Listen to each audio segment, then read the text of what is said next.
Muito boa noite, senhoras e senhores. É com grande alegria e grande satisfação que retornamos aqui para mais um programa Túnel do Tempo. O programa hoje recolhe um evento do ano 1964. Evento acontecido no Brasil quando um governo é deposto e pessoas assumem esse governo de forma institucional. O governo de João Goulart, que foi deposto, assumiu o governo o general, uma junta militar, e posteriormente vários assuntos sobre esse. É muito difícil nós, tanto tempo depois, termos uma notícia compacta disso. E o Túnel do Tempo, aqui da sua TV local, encontrou uma reportagem, um documentário espetacular que mostra como é e como foi que ocorreu esse evento institucionalmente lá em 1964. Do início ao fim, é um documentário que tem uma linha jornalística, mostrando exatamente como as coisas aconteceram. É uma coisa que muito boa de ser assistido e eu espero que o senhor e a senhora nos prestigiem com a sua audiência do início ao fim, para podermos ter aqui cada vez mais uma noção de como as coisas aconteceram no nosso passado. Se foi certo ou se foi errado, isso o senhor e a senhora decidem. Se foi bom ou se foi mal, isso o senhor e a senhora decidem. A nossa função como jornal, como TV local de Dois Irmãos, é mostrar aquilo que aconteceu no passado e que nós aqui não tínhamos acesso, mas que agora, graças aos sistemas de tecnologia, temos, e analisar as coisas que estavam lá atrás, como é que evoluíram, como é que chegaram e como é que nós estamos aqui onde nós estamos hoje. Com grande alegria que nós mostramos isso para as pessoas aqui da nossa querida cidade de Dois Irmãos. E também vamos lembrando que se cada um de vocês tiver sugestões de reportagens a serem mostradas, retomadas do passado para mostrarmos aqui no programa Túnel do Tempo, manda para nós que nós vamos atrás e vamos encontrar, porque essa é uma TV comunitária. Assim como o Jornal Dois Irmãos, que há 36 anos está aqui comunitariamente e independente, também a TV local é comunitária e independente. Mande a sua sugestão de reportagens, nós vamos atrás. Hoje, espetacular. Como é que aconteceu o movimento que derrubou João Goulart e que colocou no poder os militares e que só 25 anos depois, com o general Figueiredo, voltaria à redemocratização. Vamos ao programa? Bom programa. – 9 de fevereiro de 1964. Em pleno domingo de carnaval, morreu Ari Barroso, no mesmo dia em que a escola de samba Império Serrano homenageou o compositor mineiro que cantou o Brasil para o mundo.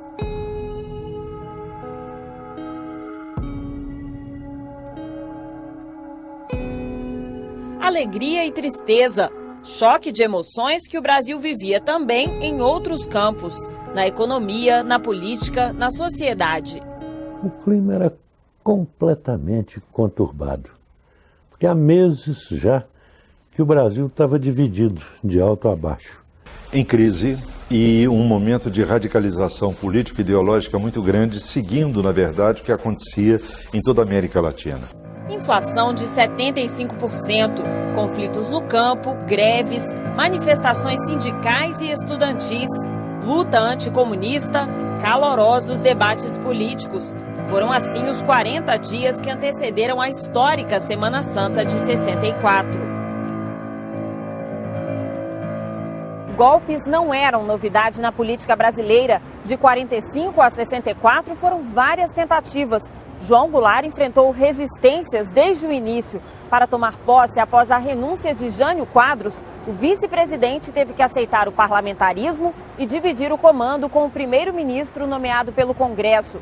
Só após 2 anos, Jango reconquistou o poder por meio de um plebiscito em janeiro de 63. Você que está vendo que o parlamentarismo não funciona. Você que tem o direito de escolher o seu presidente e o seu governador. Compareça dia 6 e marque não.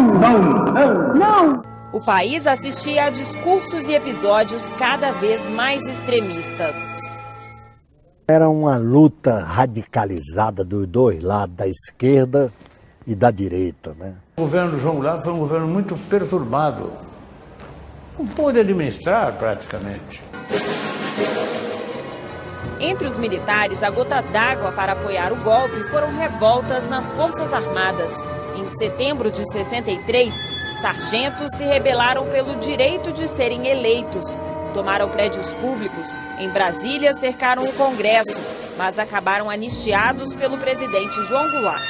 Quando ele propôs, então, a reforma nas Forças Armadas, quer dizer, dar aos sargentos o direito de voto, o direito de manifestação, coisa que os oficiais não admitiam, então, nessa hora, ele perdeu totalmente o controle.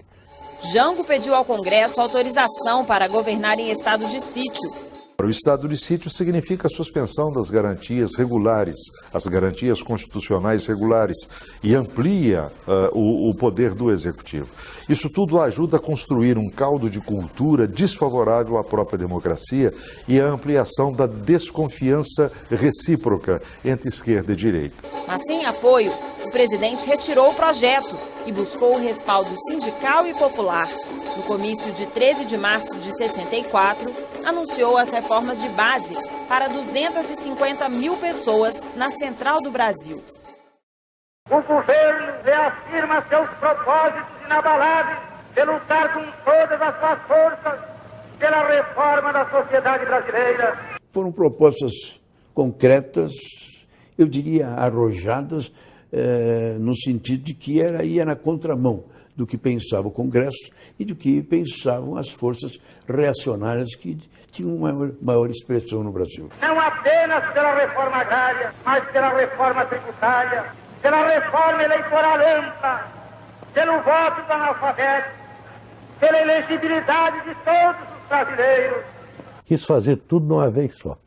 E aí se arrebentou porque a maioria do país, da classe média, das elites, o país não quis aquela modificação tão rápida, tão violenta. Pela justiça social e ao lado do povo, pelo progresso do Brasil.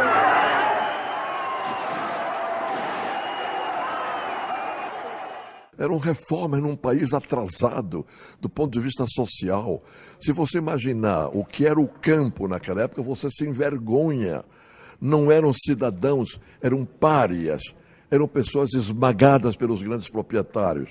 Então, o projeto de uma reforma agrária não tinha só um problema de ordem econômica que se pretendia. Havia um problema de ordem social imediata. Isso é revolucionário? Não, isso é dar chance para que o povo cresça como cidadão. Isso é democracia, isso não é revolução. Os discursos inflamados no Rio de Janeiro ecoaram aqui em Brasília. 2 dias após o comício, Jango cobrou do parlamento as mudanças na Constituição, desta vez durante a abertura dos trabalhos legislativos. Na mensagem enviada ao Congresso, o presidente voltou a defender as reformas política, bancária, universitária e a mais polêmica delas, a reforma agrária. É, pois, com mais alto apreço que me dirijo ao Congresso Nacional, a fim de pedir-lhe o exame desapaixonado das diretrizes aqui formuladas, para as modificações do texto constitucional, visando a consecução pacífica e democrática da reforma de base. Para a oposição, Jango queria impor as reformas ao Congresso e implantar uma ditadura no Brasil. Não estamos dispostos, senhor presidente, a deixar que as instituições republicanas sejam envolvidas no maremoto da demagogia e da sedição. A defesa coube a Tancredo Neves, que havia sido primeiro-ministro de Jango durante o parlamentarismo e, em 64, era o líder da maioria.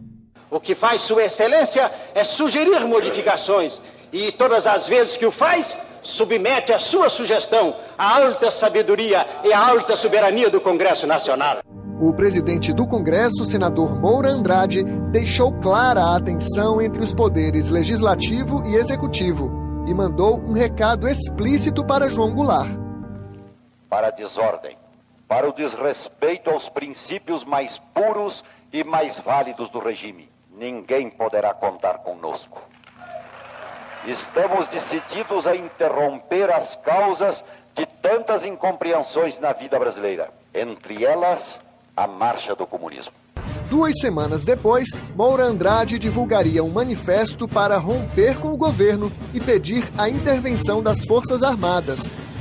A oposição no Congresso era ruidosa, queria o impeachment de João Goulart. Já não resta mais dúvida alguma que chegamos à hora das definições neste país. O chefe de governo evidencia estar disposto até mesmo a chegar à comunização do Brasil, para que aqueles propósitos que perseguem com indiscutível tenacidade encontrem possibilidade de êxito. A maioria parlamentar era predominantemente atrasada do ponto de vista social. E ou refletia diretamente os interesses dos grandes latifundiários, ou eles próprios eram também latifundiários. A turbulência política e o medo das reformas aumentaram um grupo de apoiadores do golpe. Empresários, industriais, políticos, profissionais liberais, parte da igreja e a nascente classe média. Grupo que saiu às ruas de várias cidades brasileiras nas marchas da família com Deus pela liberdade. Em São Paulo, no dia 19 de março, 500 mil pessoas participaram do protesto contra as reformas que elas consideravam comunistas.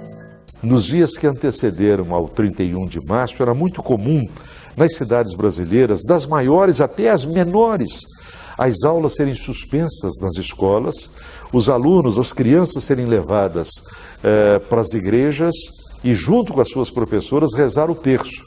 E a cada conjunto de 10 Ave-Marias e um Pai Nosso intercalavam com a seguinte exortação: Nossa Senhora Aparecida, padroeira do Brasil, livrai-nos do comunismo. Era esse o ambiente que se vivia no Brasil naquele momento. A imprensa, com exceção do jornal Última Hora, também passou a atacar o governo. A elite brasileira, que tinha o domínio do rádio, do jornal, da televisão, as grandes vozes troantes no Congresso Nacional, eram ultraconservadores. Os sindicatos trabalhistas e a União Nacional dos Estudantes defendiam o governo e as reformas. O fotógrafo paulista Jorge Bodansky relembra as utopias de 64, quando estudava na Universidade de Brasília. Era um clima fantástico de euforia. Eu não conseguia imaginar que pessoas pudessem ser contra isso, né? Para mim, o Brasil caminhava nesse sentido, né? Para construir uma nação livre, independente e igualitária, né? A semana do golpe começou com um quórum baixo no Congresso. De 470 parlamentares, apenas 169 estavam em Brasília. Naquele dia 30 de março, a defesa de Jango foi tímida, limitada a meia dúzia de oradores. Aqui na Câmara, o mais empenhado era Doutel de Andrade, líder do PTB, partido do presidente. A oposição, irritadíssima, furibunda, levanta aqui a inveja contra o senhor presidente da República. Faço uma advertência para que não tenham a coragem de botar a cabeça de fora, porque será decepada. A ameaça não surtiu efeito. Deputados e senadores de oposição incitavam as Forças Armadas. Que autoridade tem o senhor presidente da República para pretender agora que as Forças Armadas o sustentem no poder, quando ele pretendeu destruir-lhes a estrutura? E da tribuna, os discursos já insinuavam o que estava por vir. Se as Forças Armadas quiserem cumprir seu dever constitucional, nós cumpriremos o nosso, fazendo aquilo que está no nosso alcance. Na noite daquela segunda-feira, em Minas Gerais, a conspiração foi a público. O general Carlos Guedes admitiu que os militares tramavam um golpe. Foi numa entrevista ao jornalista Fábio Martins, da Rádio Itatiaia de Belo Horizonte. Chegou a falar que ia depor o presidente João Goulart, o governo constituído.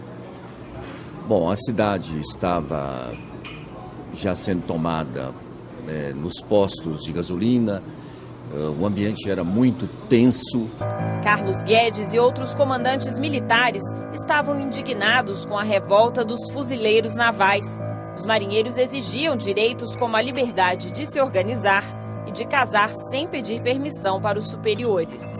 Era uma subversão de tal ordem, diz ele, que verem marinheiros revoltados contra o governo fazer um verdadeiro carnaval na Semana Santa, e que o Exército tinha compromisso com a ordem, com a disciplina, e lugar de política não é no Exército, não é no quartel. Mas o que levou as tropas mineiras a iniciarem o movimento foram as palavras de Jango na noite de 30 de março.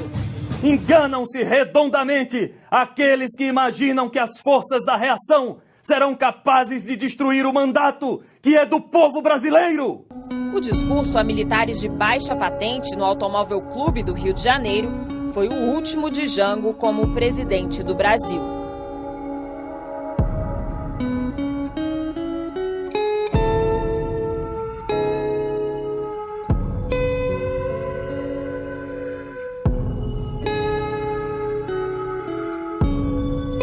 No dia 31 de março de 64, o golpe era iminente, mas ainda não tinha data marcada. Já havia a conspiração para derrubarem o João Goulart, mas os revoltosos, os golpistas, ainda se achavam fracos. Uma semana antes eu tinha certeza que o golpe viria, a questão de ser amanhã ou depois. Foi daqui de Minas Gerais que as tropas dos generais Carlos Luiz Guedes e Olímpio Mourão Filho partiram em direção ao Rio de Janeiro. Eles queriam depor o presidente João Goulart e, como não houve resistência do governador mineiro Magalhães Pinto, Minas Gerais foi considerado o primeiro estado rebelde. O Magalhães Pinto, ele esperava vir a ser presidente da República, herdeiro da história. Era, digamos assim, um operador, não é, com uma categoria, digamos assim, muito consolidada em toda a burguesia brasileira, era um grande banqueiro, etc. O general Mourão Filho, que iniciou tudo a partir da 4ª Região em Juiz de Fora, nunca foi visto e nunca foi aceito como membro da elite golpista, mesmo dentro do Exército. Tanto que não participou de nada depois. João Goulart estava no Rio, no Palácio das Laranjeiras. A residência do presidente na antiga capital da República foi protegida por tanques do Exército. A 1 quilômetro dali estava seu maior inimigo político. O governador Carlos Lacerda montou barricadas com caminhões de lixo no Palácio da Guanabara. O Palácio Guanabara está sendo atacado pelos comunistas na sua loucura criminosa. Esperava o ataque de tropas fiéis a Jango, comandadas pelo almirante Aragão. Almirante Aragão, assassino monstruoso, incestuoso miserável. Almirante Aragão, não te aproximes, porque eu te mato com meu revólver. Em 31 de março, a cidade do Rio estava deserta. Greve geral. Isolado, Jango buscou apoio entre os comandantes militares. Tentou prender o general Castelo Branco, chefe do Estado-Maior do Exército e um dos articuladores do golpe. Enviou tropas em direção a Minas para conter os rebeldes. Essas tropas se diluem, aderem ao Mourão e descem todos a Rio Petrópolis contra o João Goulart. O governo foi caindo feito um castelo de cartas. O movimento das tropas mineiras não gerou reações apenas dentro do Brasil. Nos Estados Unidos, o governo iniciou a Operação Brother Sun, o deslocamento da Marinha Americana do Caribe para o litoral brasileiro. Os golpistas tinham o apoio militar e financeiro dos norte-americanos, informação negada na época e só confirmada após o fim da ditadura, em documentos e gravações liberadas pela Casa Branca. Go ahead and start a naval task force out, but with no commitment. A frota não chegaria a tempo do golpe, mas serviria para intimidar a resistência. A conversa de Lyndon Johnson com assessores traz outra revelação. O presidente americano sabia que o impeachment do colega brasileiro estava sendo articulado no Congresso. In the meantime, they have drafted an impeachment in congressional circles of Goulart.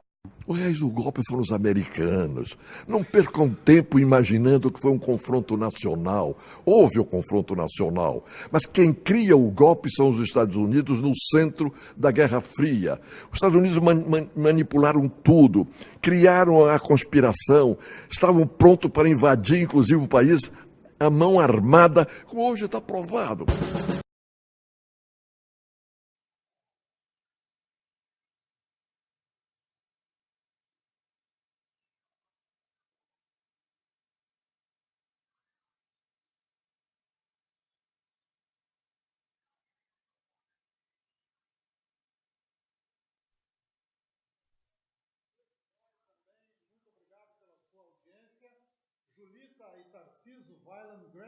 Boa noite, obrigado para vocês aí pela audiência. Também a Hildegard Weber nos assistindo, muito obrigado. A Márcia Maria Zimmermann Johann, professora Márcia, e dando a sua audiência aqui. Muito obrigado a todos vocês. Nós estamos apresentando um documentário sobre o movimento de 31 de março de 1964.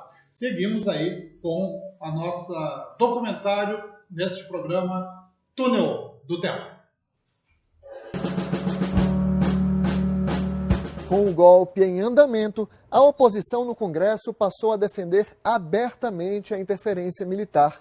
O arquivo da Câmara guarda em discos de vinil os embates daquela terça-feira. As gravações revelam o clima de tensão que dominava o país. Não está mais na hora da retórica, nem da filigrana. Agora está na hora de brigar. Se Vossos querem brigar, já começou. Chega de conversa, chega de desafio, então vai ser na marra. E daí? Agora é na marra. Francisco Julião, líder das ligas camponesas em Pernambuco, elevou ainda mais o tom. O deputado disse que o povo estava de prontidão para revidar aos militares. Nós já podemos dispor de 500 mil camponeses para responder aos gorilas como os gorilas quiserem. Na lei, como nós desejamos. Na marra, se eles também quiserem. No Senado, o líder do PTB desafiava. O que aconteceu com Getúlio Vargas e com Jânio Quadros não iria se repetir com Jango. Não pensem eles nunca que haverá renúncia, que haverá suicídio, que haverá passividade por parte do governo. Esses homens que há muitos anos pensam no golpe, tramam o golpe, desta vez vão demonstrar se têm coragem de fato para a luta, porque nós vamos pagar para ver. Para o líder da oposição no Senado, quem tramava um golpe era João Goulart. Ninguém tem dúvida, pelos atos praticados em Brasília, de que o presidente não pretende outra coisa senão se fazer ditador no país, utilizando as Forças Armadas no seu objetivo disfarçado. A noite de 31 de março avançava. Deputados faziam as contas de quantos estados apoiavam os militares de Minas Gerais. O governador de Goiás acaba de afirmar que com as mesmas armas com que ele defendeu a posse do senhor João Goulart, hoje ele defende a Constituição do Brasil. Os governistas ainda acreditavam na resistência, com o apoio das centrais sindicais. Tentem contra a democracia e os trabalhadores hão de parar. Porto por porto, navio por navio, fábrica por fábrica. E as greves são também para o campo.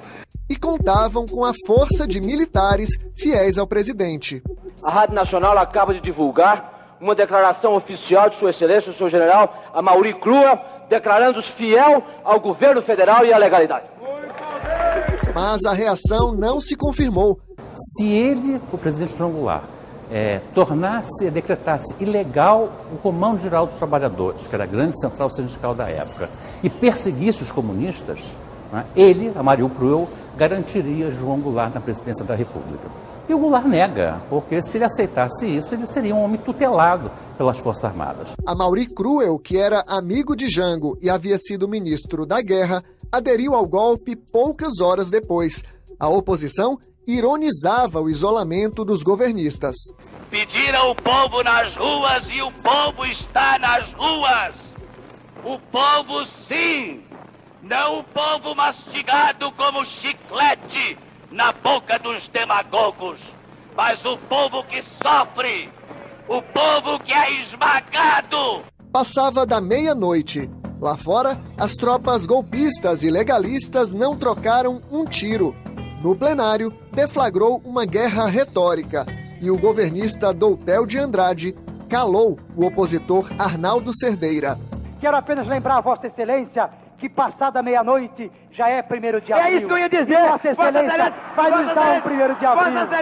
Vossas Excelências tentaram passar o 1º de abril com uma antecipação de 24 horas. Mas o golpe não era de mentira. Brasília teve as comunicações cortadas. A capital estava sitiada. O aeroporto está fechado. As estradas que dão acesso a Belo Horizonte e Goiânia já estão tomadas por forças do Exército. Pelo país, rádios e jornais foram invadidos por militares, momentos que ficaram na memória de quem acompanhava a agitação daquela noite. Muita tristeza e apreensão. Sabia que isso aí, futuro era Deus pertence, né? Ninguém podia imaginar o que ia haver no Brasil. E o país mergulhou numa madrugada de incertezas. Esta noite, para mim, não é ainda a grande noite que o Brasil espera. Não é ainda a grande noite que o povo pede. Porque a noite que o povo pede é a noite da sua redenção. E esta não é ainda a noite da redenção das massas espoliadas do Brasil. Nós estamos esperando que essa noite chegue.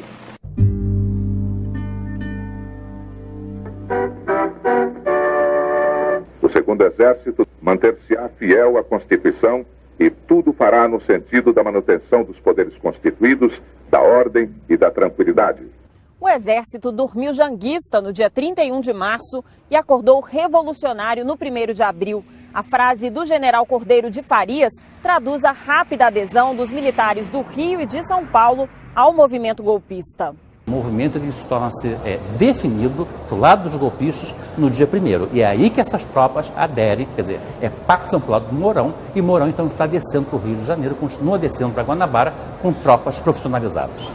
Sem condições de reagir no Rio de Janeiro, o presidente João Goulart embarcou para Brasília ao meio-dia.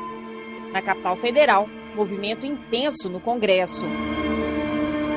Brasília, em manifesto à nação, o presidente do Congresso Nacional conclama o povo a reunir-se em torno das Forças Armadas no respeito à Constituição. 13h, os presidentes do Senado e da Câmara recebem aqui no Congresso o chefe do Supremo Tribunal Federal e o arcebispo de Brasília. Juntos, Legislativo, Judiciário e Igreja Católica fazem um apelo ao comandante da 11ª Região Militar, o general Nicolau Fico. Diante da iminência da perturbação da ordem na capital da República e cabendo às Forças Armadas assegurar o livre funcionamento desses poderes, solicitamos todas as providências capazes de proteger a população de Brasília e garantir a tranquilidade das famílias. O general prometeu manter a ordem em Brasília. Foi a senha para a oposição cobrar a presença de João Goulart. Está aqui, está no Rio, ou onde está? Ou que paradeiro tem Sua Excelência, que lançou o povo na rua para depois sumir ele próprio da rua? O mesmo deputado ironizava a ausência de Tancredo Neves. Aqui não apareceu ainda o líder do governo. Se existe governo e se ainda há líder. No dia anterior, Tancredo já havia se defendido desse tipo de ataque. Mais do que nunca, o meu destino está indiscutivelmente vinculado ao do presidente João Goulart, para a vitória e para a derrota. Os que me conhecem a formação e os sentimentos jamais me fariam a injustiça de supor-me capaz de uma deserção no fragor da luta. Tropas de Minas Gerais estavam a caminho de Brasília e os governistas planejavam a resistência. Civis se alistavam em milícias, na expectativa de receber armas para o combate. O plano para o dia seguinte era enfrentar os militares e ocupar o Congresso. Estou sendo informado pelo nosso colega deputado Oswaldo Zanello, que ouviu da Rádio Nacional, há poucos minutos, a convocação para que populares se apresentem ao Palácio do Planalto a fim de receberem armas e defender a legalidade. Os janguistas garantiam, a defesa do presidente estava armada. Os candangos de Brasília estão se alistando para defender a legalidade democrática. Já fazem ordem unida pelas ruas e pelos logradouros da cidade de Brasília. Nós tínhamos preparado essa gente lá no Teatro Nacional, não é? Com estudantes e trabalhadores, para eventualmente chegarem no Congresso e num determinado instante sentar nas cadeiras. Entrava e tal, descia das arquibancadas, se tumultuava. Lá tinha umas 2.000 pessoas, mais ou menos, 1.500 a 2.000 pessoas. Alguns oposicionistas, ainda que desconfiados, já se consideravam vencedores. Nós podemos ainda ser vítimas de uma traição. Eles podem dar-nos a impressão de que realmente se entregaram para de surpresa nos apanharem, pegando a nós, aos nossos comandos, aqueles que asseguraram a vitória e tentarem o revide. O partido de Jango insistia, a derrubada do governo era uma afronta à Constituição. O problema fundamental que se coloca hoje nesta casa e na história é o de saber se um presidente da República, quaisquer que sejam seus erros, pode ser destituído por governadores e militares sediciosos que se colocam fora da lei. Como pode ser legalista um movimento que fere a lei das leis, que é a Constituição da República? Mas a União Democrática Nacional se mostrava disposta a excessos. Em determinado momento da história, não é possível salvar uma Constituição a não ser fazendo-lhe certos arranhões, porque o pior seria a Constituição rasgada, o povo brasileiro humilhado e o comunismo triunfante no Brasil. Para atingir João Goulart, a oposição disparava contra o Comando Geral dos Trabalhadores, CGT, e o Pacto de Unidade e Ação, PUA, duas centrais sindicais que apoiavam o governo. Os ataques também miravam a União Nacional dos Estudantes, UNE. Num governo que se identifica e se deixa dominar pelo comunismo, somente num governo desse poderiam funcionar órgãos espúrios como CGT, como PUA, como UNE, que hoje é um dos agentes da subversão, da inteligência e da dignidade da mocidade estudantil do Brasil. No Rio de Janeiro, o discurso deu lugar à ação. Ao ouvir o governador Carlos Lacerda comemorar no rádio a vitória dos revoltosos, milhares de pessoas saíram às ruas. A sede da UNE foi incendiada. O jornalista Tarcísio Holanda, que era repórter político do Jornal do Brasil, estava lá. Aí eu fiquei emocionado, rapaz, sabe? A UNE estava sendo incendiada pelos ativistas ligados aos militares. Uma coisa assim triste, sabe? Quem também testemunhou o ataque à UNE foi o ex-senador Arthur Virgílio Neto. Ele tinha 19 anos em 1964. Quando eu vi que a casa desmoronava, eu fui até a frente da UNE. Eu imaginava que era um lugar onde haveria resistência e eu queria me aliar a quem existia. O pai dele era líder do PTB e principal defensor de João Goulart no Senado. No Rio, a perseguição aos aliados do presidente começou no primeiro dia de golpe. Minha casa foi invadida pela polícia política do então estado da Guanabara. Tivemos que cantar um hino nacional para provarmos que não éramos uma família de comunistas. A sede do jornal Última Hora, favorável a Jango, também foi invadida. No Repórter Esso, noticiário veiculado na Rádio Nacional, este trecho do programa gravado no dia 1º não foi ao ar. Rio. A Presidência da República distribuiu nota historiando os acontecimentos que tiveram início no estado de Minas Gerais. Finaliza a nota informando que espera o governo federal comunicar oficialmente, dentro em pouco, o restabelecimento total da ordem no estado. As notícias veiculadas relatavam um país sem comando, tomado por greves e paralisações. Rio. A Guanabara amanheceu hoje sob os efeitos de uma greve geral. Estão paralisados os trens da Central do Brasil e da Leopoldina. Também estão paralisados os serviços de barcas e lanchas entre o Rio e Niterói, os transportes coletivos, o porto, as empresas aéreas e outras atividades. A Rádio Nacional e a Mairink Veiga, ligada a Leonel Brizola, foram tiradas do ar às 14h. Do lado da resistência, tropas janguistas também tentaram impedir a circulação de jornais. O Globo, que apoiou o golpe, não saiu no dia 1º de abril. Entra na redação do Globo o almirante Aragão. O almirante Aragão era o almirante do povo. E dizendo, não pode circular porque está havendo um golpe contra o João Goulart. E nós estamos aqui para defendê-lo. Um discurso do deputado federal Rubens Paiva, do PTB de São Paulo, chamou o povo a resistir ao golpe. De um lado, a maioria do povo brasileiro, desejando as reformas e desejando que a riqueza se distribua, ao lado da legalidade do presidente João Goulart. Os outros são os golpistas que devem ser repelidos. E desta vez, definitivamente, para que o nosso país veja realmente o momento da sua libertação raiado. As tropas prenderam líderes políticos ligados a Goulart, como o governador de Pernambuco, Miguel Arraes, e sindicalistas do Comando Geral dos Trabalhadores. Choques entre o exército e manifestantes pró-Jango deixaram 2 mortos no Rio e 2 no Recife. Pernambuco, São Paulo, Minas estavam tomados pelos militares. Brasília também.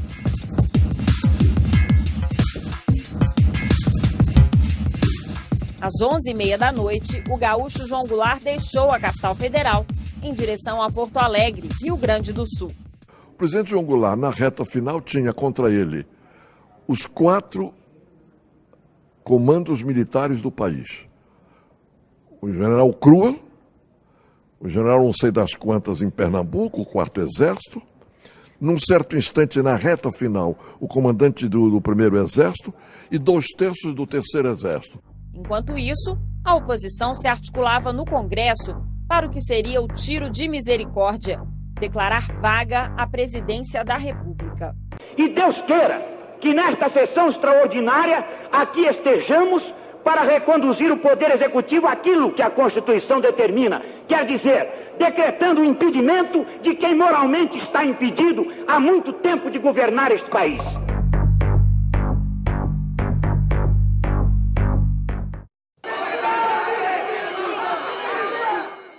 2 de abril, 2h40 da manhã. Senadores e deputados se reúnem no plenário da Câmara para uma sessão convocada às pressas. Dos 470 parlamentares, poucos atendem ao chamado. A lista de presença acusa o comparecimento de 152 senhores deputados e 26 senhores senadores, achando-se, portanto, na casa 178 senhores congressistas. Na presidência dos trabalhos, o senador Auro de Moura Andrade. O paulista, de 49 anos, havia participado da Marcha da Família com Deus pela Liberdade, um manifesto contra Jango em São Paulo. O comunismo ateu. Aqui no plenário da Câmara, o senador Moura Andrade desligou os microfones de à parte, usados pelos outros parlamentares. E apesar dos protestos e dos gritos desesperados dos governistas, negou a palavra ao deputado Bocaiúva Cunha, vice-líder do presidente João Goulart. Não é possível. Antes de colocar o tema, Vossa Excelência não pode me pedir questões de ordem. Moura Andrade fez a declaração que os militares esperavam. Comunico ao Congresso Nacional que o senhor João Goulart deixou o governo da República.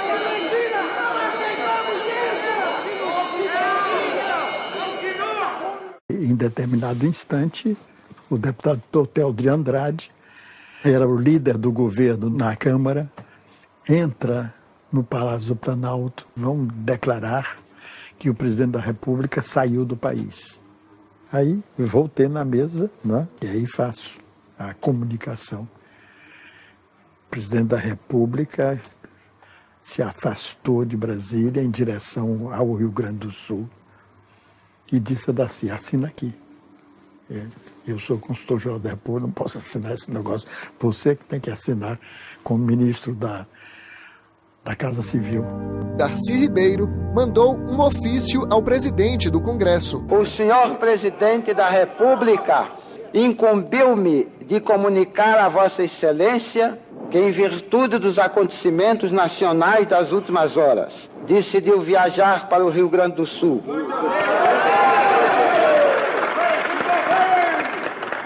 onde se encontra à frente das tropas militares legalistas e no pleno exercício dos poderes constitucionais com seu ministério. Mas o senador Moura Andrade não deu ouvidos. O senhor presidente da República deixou a sede do governo. Abandonou o governo. Assim sendo, declaro vaga a presidência da República. A sessão foi encerrada às 3 da manhã, mas a gravação do áudio seguiu por mais alguns minutos. Moura Andrade deixa o plenário sob a vaia e os protestos dos aliados de Jango, oficialmente deposto. Eu volto duas vezes, golpista! Fecha essa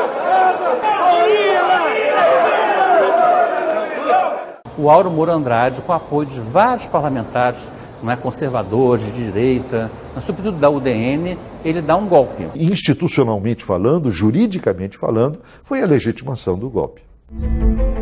Quase 50 anos depois, o Congresso reconheceu que João Goulart estava no Brasil e anulou aquela sessão. 50 anos na história de um homem parece muito tempo, mas na história de um país não é muito para reconquistar a verdade. Uma oportunidade, mesmo que simbólica, para que nós possamos fazer com que a verdade prepondere ao longo dos anos. A devolução simbólica do mandato de Jango reconhece um erro do passado, mas não muda o que aconteceu em 64. No dia 2 de abril, o Brasil acordou com um novo governante. Às 3h45 da madrugada, os presidentes do Congresso e do Supremo Tribunal Federal vieram ao Palácio do Planalto em um carro escoltado por homens armados. Nós assistimos da janela, eu e Darcy, né? O pessoal vir vindo, saindo ali daquela porta traseira, né, que dá na Praça dos Três Poderes. Eles incorporam o presidente do Supremo ao seu grupo e entram no Palácio do Planalto. Numa rápida cerimônia, deram posse a Ranieri Mazzilli. O deputado era o primeiro na linha da sucessão presidencial. No mesmo dia, o Ministério das Relações Exteriores informou outros países sobre a mudança. À tarde, o presidente dos Estados Unidos, Lyndon Johnson, reconheceu o novo chefe do Executivo brasileiro. Naquela quinta-feira, este homem entrou no Palácio do Planalto com uma pistola carregada. Ele é Aníbal Teixeira. Já foi deputado federal e ministro do Planejamento. Em 64, era deputado estadual em Minas Gerais. Ele não gosta de ser chamado de espião, mas admite.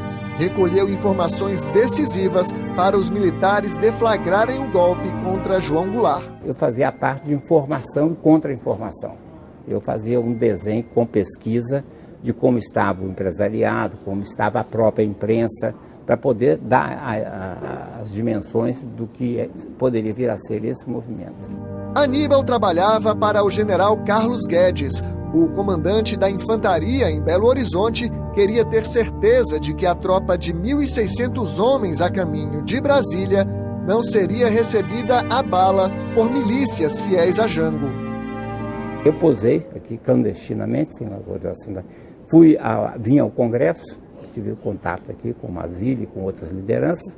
A ordem era ocupar Brasília. As tropas mineiras chegaram à capital sem disparar ou receber um tiro e ficaram a postos na Praça dos Três Poderes com uma missão. Garantir o funcionamento do Congresso, garantir a ordem, não houve nenhum tumulto em Brasília. No Congresso, Aníbal Teixeira conversou com parlamentares e acompanhou as sessões. No Senado, a maioria apoiava o golpe. O senhor João Goulart evidenciou demais a sua política de favorecimento à implantação atrevida do comunismo no Brasil. A nacionalidade estava seriamente ameaçada. As Forças Armadas colocadas à beira do abismo da desmoralização. O senador Arthur Virgílio, líder do PTB, condenou a manobra que derrubou o presidente. Estou solidário com o senhor João Belchior Marques Goulart. Solidário ontem, solidário hoje. Estive ao lado de Sua Excelência até os últimos minutos, enquanto ele se encontrou em Brasília. Fui levá-lo ao aeroporto. mais do que nunca, estarei nesta tribuna enquanto puder falar. Na Câmara, deputados não escondiam a ligação com líderes militares do golpe.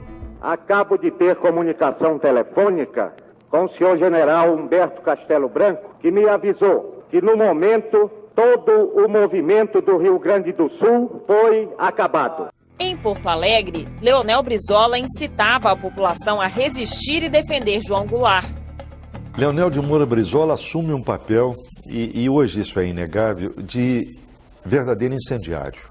Desde 63, Brizola convocava a população a integrar grupos de 11 pessoas como um time de futebol, armados para defender o governo de Jango e as reformas. O Grupo dos 11 serviu muito mais como pretexto para os grupos conservadores alardearem o perigo de uma guerra revolucionária do que propriamente esses grupos terem força para fazerem isso. Sem apoio popular e com a ameaça de militares vindos do interior, João Goulart recusou os planos de resistência do cunhado e voou para uma fazenda no município gaúcho de São Borja.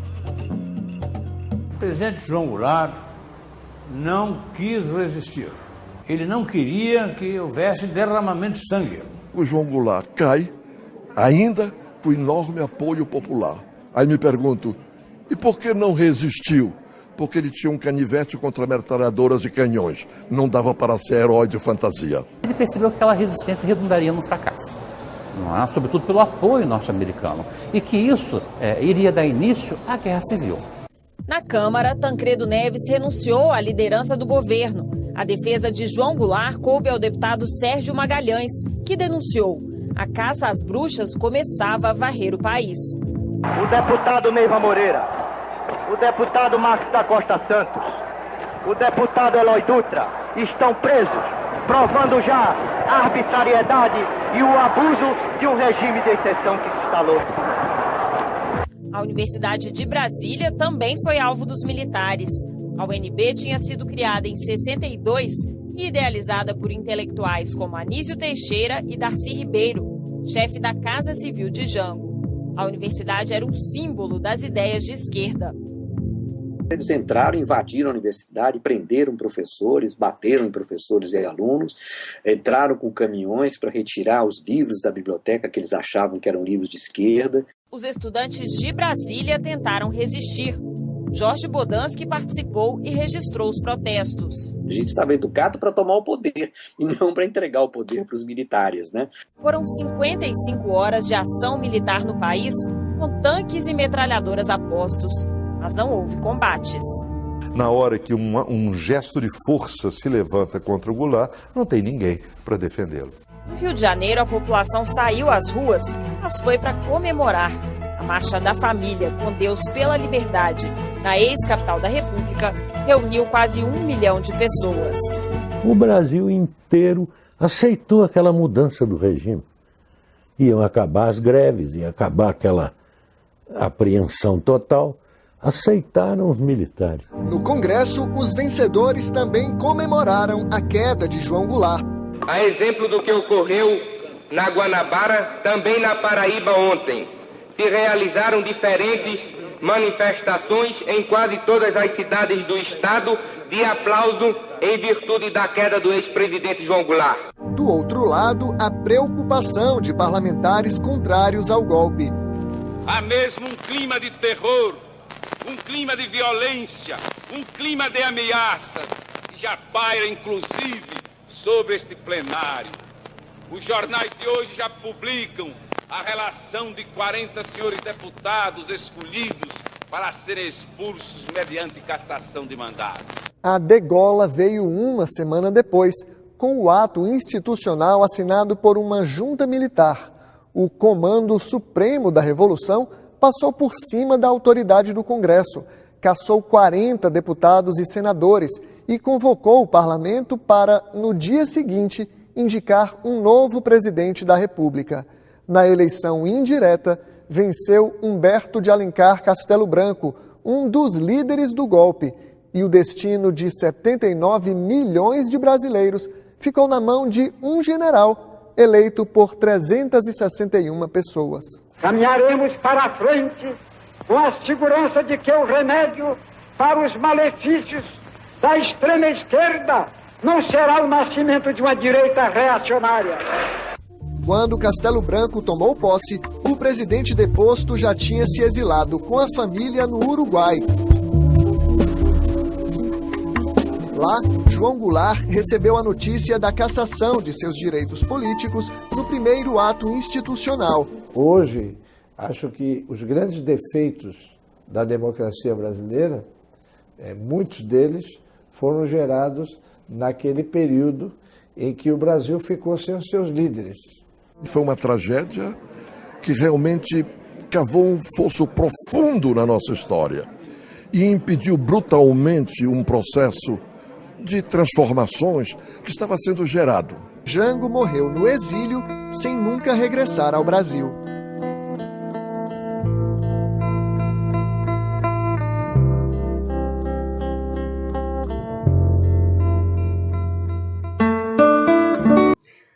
E assim estamos encerrando, então, mais um Túnel do Tempo aqui pela TV local, Facebook do Jornal Dois Irmãos e YouTube. Quero fazer um super agradecimento ao senhor, à senhora, que ficaram aí nos assistindo, que mandaram suas mensagens e que colaboraram conosco para que esse programa cada vez mais tenha sua audiência, compartilhando ele nas suas linhas do tempo, nas suas páginas do Facebook. O programa Túnel do Tempo é um programa feito aqui pela TV local Dois Irmãos, patrocinada pelo Jornal Dois Irmãos. Então, a pessoa que assina o Jornal Dois Irmãos também proporciona termos aqui esse espaço maravilhoso para fazermos durante a semana várias entrevistas locais aqui na cidade, com pessoas da nossa cidade, e também retomar esses acontecimentos de um passado que se tornaram muito importantes na vida do país.